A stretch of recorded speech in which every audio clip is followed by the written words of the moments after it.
that might affect your England chances. I wonder whether you thought that as well. No, you see with me, I think if you're just doing the right thing, if you're playing football and playing well and scoring goals, as a striker's job, that's what you're in a team to do, and it doesn't matter where you play in the world. I feel like you should still get the chance, and I think it's been proven. Me being back here and being back amongst the boys. How does it feel to be back? Yeah, it feels good. It feels good to see the faces again, and yeah, it feels good to get stuck in. I mean, was it difficult to be away? Was it difficult to be a part of it, having missed out on a couple of squads? Yeah, it's always tough missing out on a squad, but I think that's part of the game. You have to be strong. You have to stick at it and keep doing what you do best. And I managed to do that, and I managed to get the recall, which was nice, a nice feeling. I mean, I know it was difficult whilst playing in Saudi Arabia. What do those two things tell you about the quality out there? You know what it is. Everyone always has their opinion. They're gonna have their opinion on everything. You have to witness it and be there to realise what it's like. You can't have an opinion on something you've never seen. People always just assume certain things about things without seeing it. So I suggest people have a look before they start making judgments. That's absolutely fair. What's your judgment then? What do you think is standard out there? It's tough. It's not. It's not easy. There's some good footballers and it's going in the right direction, and I'm sure it'll continue to do that over the years. Are you settled over there? Do you feel happy and at home? Yeah, of course.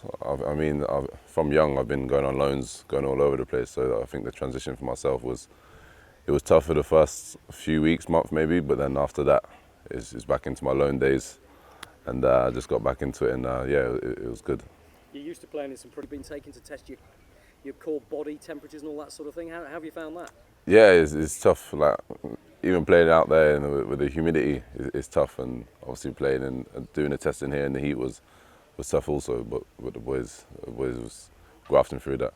Talk me through it. What was the formula then? What did you actually do in that sense? You're on an exercise bike. Yeah, you're on a bike, obviously to see how far you can get and to see how you manage throughout and how you cope with the conditions. So you're literally at exhaustion by the time you. Yeah. Literally that, dripping with sweat, and everyone's tired. And how was the temperature compared with Saudi? It was up there.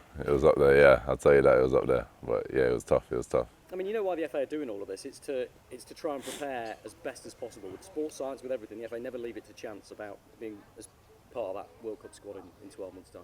Of course, I'm always determined. I'll do my best and do what I can do to try and be in amongst it. But the final the decision is with the coach, and obviously whatever happens, I'll have to respect that. But yeah, my main focus is trying my best to get involved, and who knows what can happen. There's quite a few players that weren't in the first camp, and you're on show and being tested all the time. How do you work with a new manager? I mean, every day you have to test yourself, and it's a point to prove wherever you go. Like even the move to Saudi is a point to prove, and even being back here is still a point to prove. No matter how old I get and where I'm playing, you know. And yeah, I just got to keep playing well, keep doing my thing, and hopefully I'll stay in the mix. I mean, look, you're always a good. What do you make of the form you're in? How do you compare yourself now to what we saw with you at Brentford? Yeah, I feel like I'm in good form. I feel like I'm as you see, and here I'm still scoring goals. And yeah, I have a lot to give all the time. All the time I want to improve, become a better player, and try and help others around me. So hopefully I can keep doing that, and like I say, be in the mix for the World Cup. And obviously, when you first got your call up to you, how have you found him? Yeah, obviously he's a nice guy. I also spoke to him before when I didn't get the call up, and he was quite polite and straightforward about that. Was that tough to take, or did you appreciate the kind of? I appreciated the call. Sometimes you don't get the call, but I appreciate the call to explain why I wasn't getting the call up. But yeah, he's a nice guy. He knows what he wants from his team, and I'm sure his team will give that. What's Tuchel's like? What are his strengths?